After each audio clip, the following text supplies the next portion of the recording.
So I want to go into a little bit about developing a psychology in your mind that you can use to, first of all, to be more compassionate with yourself, but also to be able to start to use all situations as opportunities. Also, I want to go into talking about the present moment too. There's a thing about that. There's a funny thing about that actually, is that all moments are present moments. All of the moments that you experience in this lifetime are the same moment.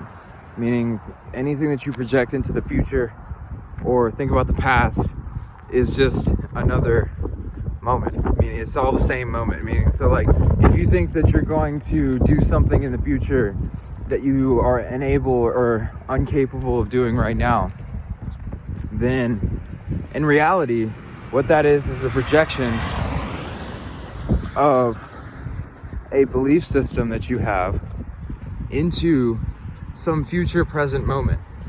Now, I'm not saying that you can't use knowledge of past, present, and future to move yourself forward in some sort of way, and also recognizing that a forward movement is the same thing as a backwards movement because they're all doing the same thing. So all of this stuff, no matter if it's a forward movement, backward movement, or whatever, all of it's trying to push you into a space where you're able to accept more of whatever is going on right now. It's literally putting you into a space where you're able to see that no matter what it is that you do, when it comes down to this external world, no matter what it is that you do, you're always going to be here. You're always going to be in this spot. You're always going to be witnessing what's happening. And depending on what judgments that you have about what is happening is if you're going to have a good or a bad experience. But there is no difference also between the good and the bad experiences. And the reason why I'm saying all this stuff is not to discount people who say that they're having a good or a bad experience. What I'm saying is that this is the method to the liberation. This is how you liberate yourself, is by recognizing that the good and the bad are just as beautiful as each other, meaning that they make each other possible. And through seeing that, you can actually allow yourself to experience what used to be considered as bad as good. And then what happens is that there's something that lies behind the good and bad.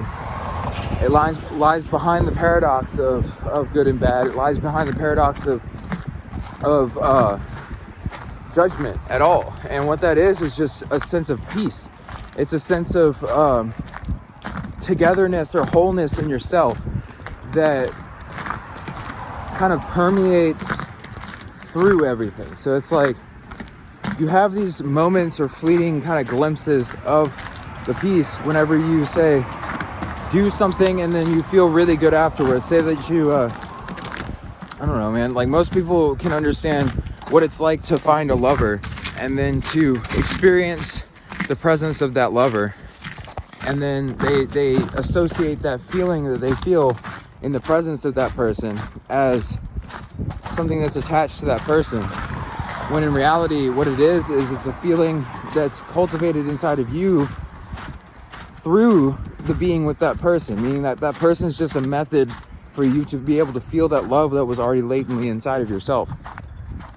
And this is just an example to show, like, just as any other example. Like, say, when people take drugs, they take drugs because they think that their state of consciousness is changing, when in reality, it's actually that they're allowing themselves to shift into a different state of consciousness.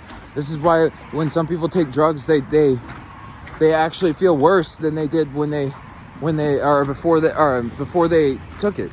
Meaning, some people, when they take it, they think that they feel better. Meaning that they start to associate that method of doing that specific thing with a feeling of peace or tranquility in themselves.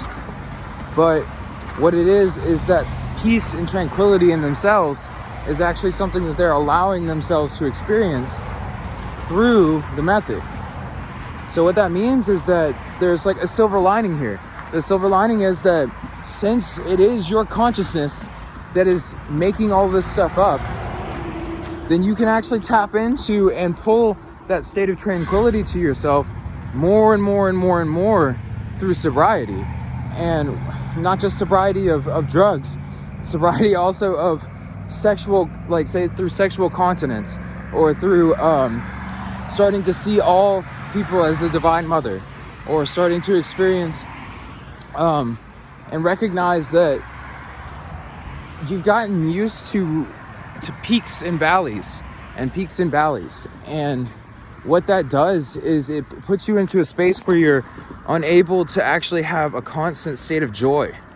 And it's not really particularly unable, because you could, through a general realization, you could actually let go of that, and then all of a sudden be liberated into a space where you're able to just experience the joy of existence throughout, without having to do anything about it. Meaning even the valleys, even the lows, become just as beautiful as the highs are for you. And when that happens, then there's a specific thing inside of you that there's a shift that takes place, where you start to recognize that nothing's ever going to bring you a sense of satisfaction other than allowing yourself to feel satisfied with whatever it is that is going on at the moment. Even if it's something that it would be considered terrible by all people, I feel like it would be better, and this is just my personal experience, but it seems better for me to be able to let all that judgment that other people have go, and then just observe the situation for what it is. And then through that observation, allow myself to just be okay with the moment, with whatever it has to present at that time or space or whatever.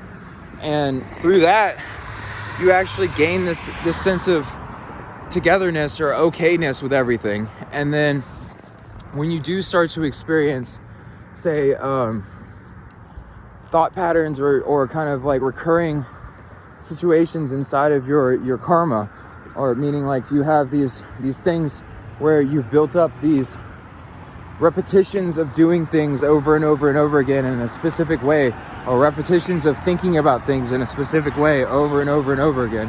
When you do start to experience that energy come back up again, you recognize that it's just energy, just as the same as any other energy is. Meaning, when you experience that energy, if you choose to cling on to it or think about it in a specific way, then that energy attaches to you, and then it becomes your karma again.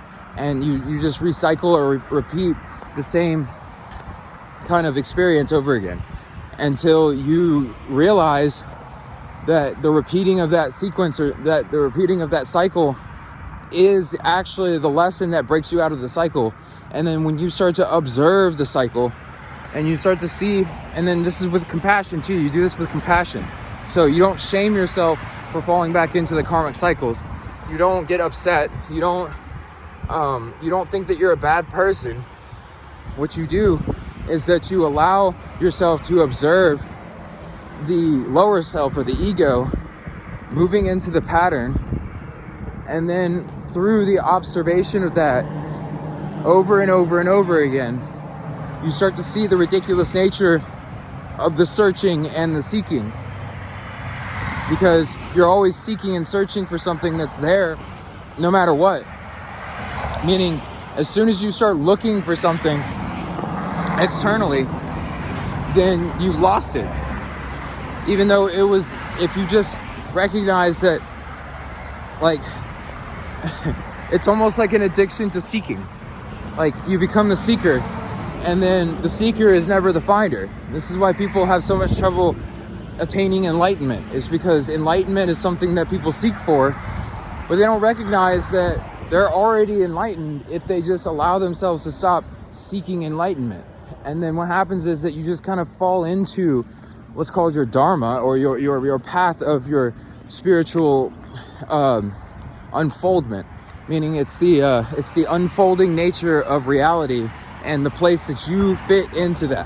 Meaning that you start to see that reality is just a process unfolding into itself, and that you as a separate entity are not real, but what you actually are is a part of that process.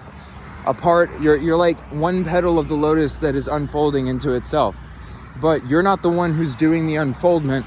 All you're doing is just witnessing this unfolding happening. And then when that happens and you see that for what it is, then you can allow yourself to fall into your path of unfoldment too. And then the universe will just do it for you. Meaning like the universe will literally just kind of like, it will take over the process. And then the suffering and all that kind of stuff that you feel from all the clinging or the needing or the kind of trying to force or control or manipulate things into being the way that you think that they should be, all that stuff kind of falls away, and then everything just becomes okay. And then when that happens, then you kind of are able to you're able to see things more clearly too, because you start to see that all the time that you were trying to change or manipulate things into being the way that you wanted them to be, you were just slowing down the process for yourself.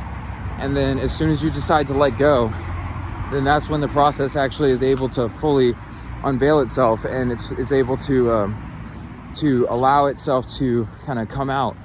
And then when that happens, you start to feel fulfillment and happiness and satisfaction, no matter what it is that's happening, because you recognize that love and that satisfaction was there the whole time, and that all this stuff was just external phenomena happening, and you were just judging what was happening because you have these belief systems inside of your mind about what you think should or shouldn't happen.